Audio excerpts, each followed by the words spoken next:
Olá, muito boa noite. Um dia após a fuga de 39 presos, nesse momento acontece uma rebelião no Centro de Detenção Provisória Masculino na BR-174. A informação foi confirmada pela Secretaria de Administração Penitenciária, que já encaminhou equipes para avaliar a dimensão da situação. Segundo informações ainda não oficiais, 4 agentes carcerários e uma enfermeira estariam sendo mantidos reféns. E nesta terça-feira, a Ordem dos Advogados do Brasil, seccional Amazonas, levantou alguns questionamentos sobre a quantidade de agentes que estariam trabalhando na unidade na madrugada de ontem, quando ocorreu a fuga, e prometeu ainda acionar o Ministério Público Estadual.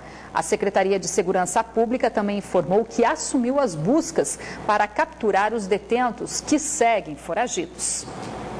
A Ordem dos Advogados do Brasil vai acionar o Ministério Público do Estado para que o MPE investigue a empresa que atua no Centro de Detenção Provisória Masculino. De acordo com a OAB, houve negligência dos agentes carcerários da empresa Humanizare durante a fuga de 39 detentos na madrugada da última segunda-feira, que escaparam por um túnel de 11 metros de extensão escavado de dentro de uma cela do pavilhão 5. A Comissão de Direitos Humanos da OAB ainda questiona o número de funcionários que a empresa disponibiliza para o presídio.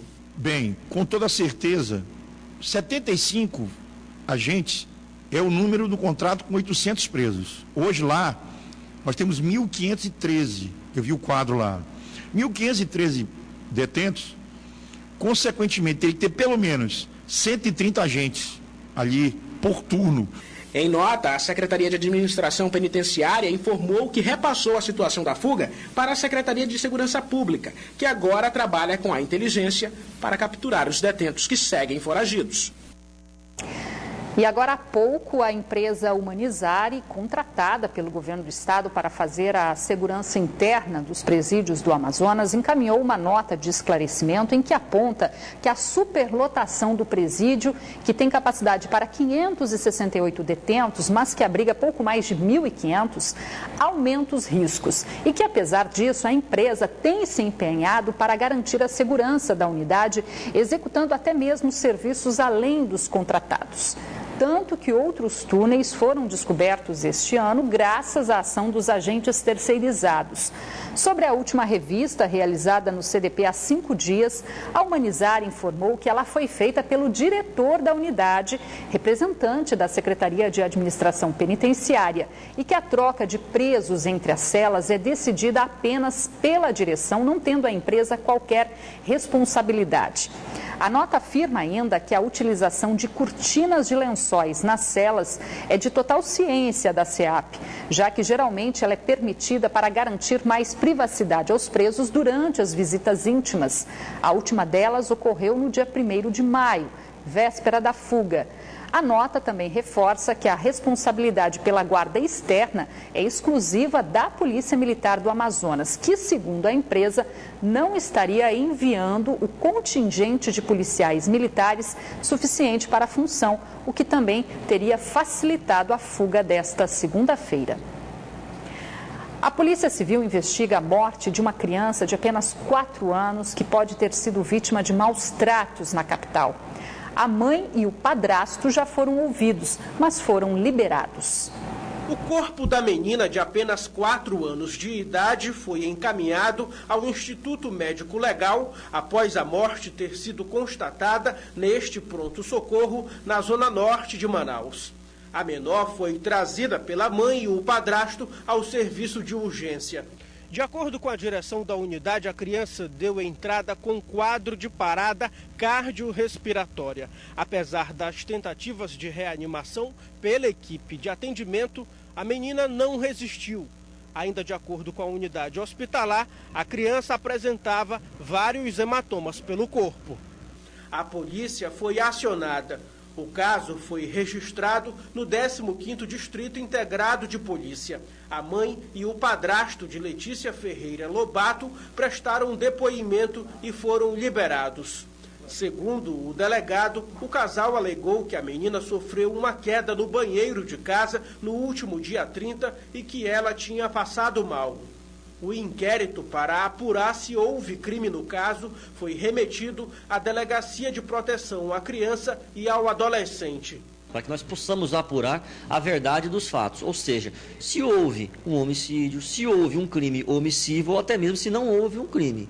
O laudo preliminar do IML aponta que a criança teve trauma abdominal e lesões contundentes na região do abdômen.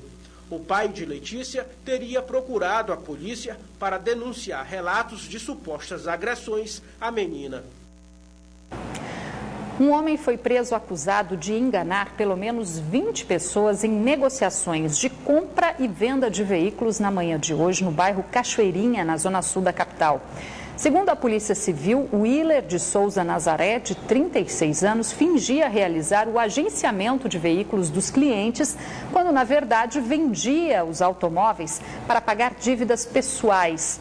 Na casa dele, a polícia ainda encontrou uma pistola calibre 380 que seria usada para intimidar as vítimas.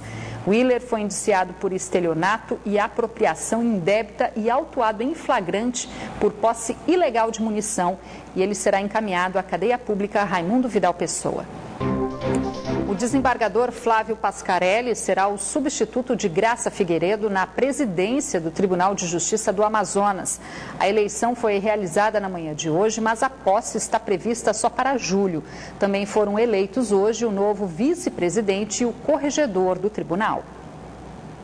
Neste dia de eleição, no Tribunal de Justiça do Amazonas, o Pleno se reuniu primeiro para julgar processos previstos em pauta. Entre eles, a ação de inconstitucionalidade de autoria do advogado Marcelo Ramos, que pede a suspensão da cobrança do ICMS sobre o serviço de internet, o que deixaria a conta do consumidor 20% mais barata.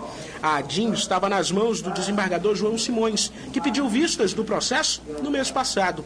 Como foi levantada uma nova questão ainda não analisada pelo relator Wellington Araújo, o julgamento da matéria foi mais uma vez suspenso para análise. Outro julgamento adiado foi o dos embargos de declaração, em que o Ministério Público contesta ao Tribunal de Justiça do Amazonas de ter submetido o processo por desvios de verbas contra o ex-prefeito de Iranduba, Chinaico Medeiros, para a Justiça Federal. Após a pauta do dia, a desembargadora Graça Figueiredo deu início à eleição, disputada pelos desembargadores Socorro Guedes e Flávio Pascarelli, que com 12 votos foi escolhido pela maioria para comandar a Justiça do Amazonas pelos próximos 2 anos. O presidente eleito do TEJAN afirmou saber das dificuldades financeiras que todas as instituições enfrentam, mas prometeu se esforçar para fazer uma boa gestão. Eu recebo com muita honra e com a consciência da responsabilidade, estamos assumindo a presidência numa crise fiscal que assola todo o país. Então temos que usar de muita imaginação e muito trabalho para reverter esse quadro. Houve também eleição para a vice-presidência do Tribunal de Justiça. 3 nomes concorriam à vaga. Os desembargadores Sabino Marques, que recebeu 6 votos, Wellington Araújo, que recebeu 1 voto, e Jorge Lins, eleito vice-presidente da Corte, com 12 votos. Eu quero dizer que eu estou muito feliz, que eu agradeço a Deus, acima de tudo, agradeço aos meus pares que confiaram em mim. E nós estamos aí para trabalhar, né? Eu vim para somar e estou muito feliz em ter conquistado hoje esse cargo de vice-presidente do tribunal.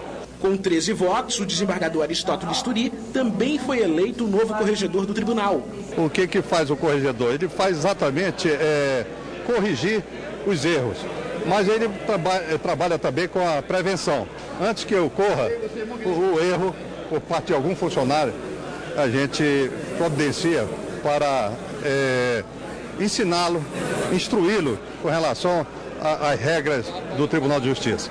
Hoje essa administração que é eleita é a administração não apenas dos 19 desembargadores, eles são a direção do tribunal, que é a direção do tribunal dos jurisdicionados do Estado do Amazonas, também dos advogados. Então acho que assim, vejo com bons olhos por ser fruto desse processo democrático. Ao final das eleições, a atual presidente do Tribunal de Justiça do Amazonas, a desembargadora Graça Figueiredo, ainda fez um balanço dos 2 últimos anos em que esteve à frente do TEJAN. Ela se mostrou insatisfeita com a falta de recursos, o que acabou atrapalhando algumas obras que ela gostaria de ter desenvolvido no interior do Amazonas. A meta que eu fico um pouco entristecida de não ter conseguido realizar é as obras que eu gostaria de ter feito nos fóruns do interior.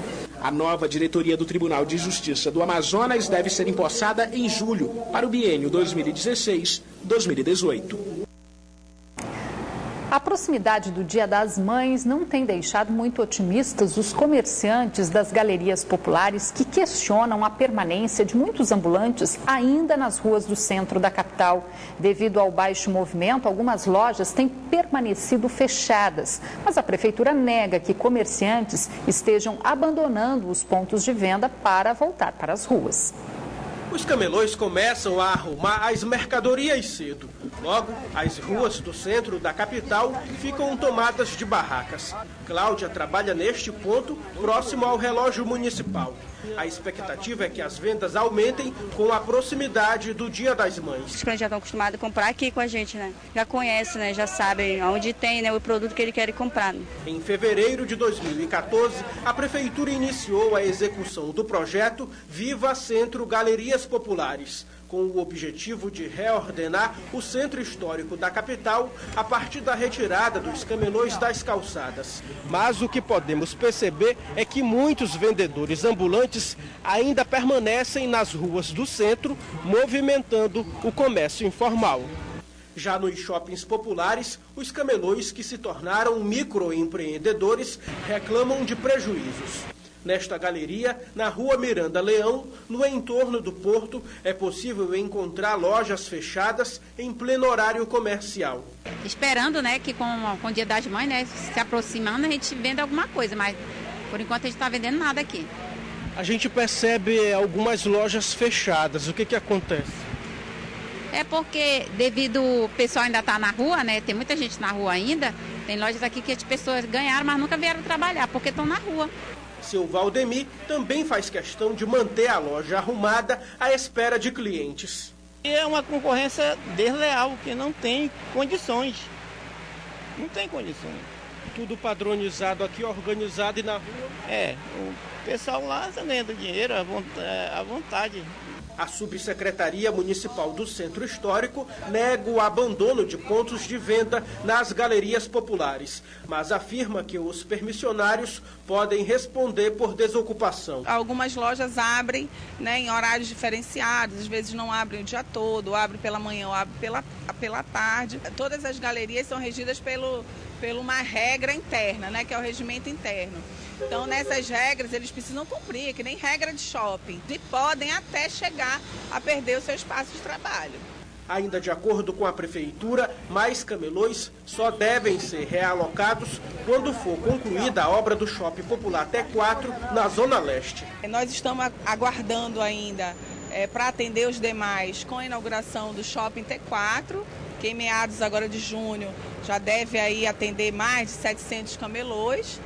E a nossa meta é qualificá-los, né, de acordo com o que já tem sido feito.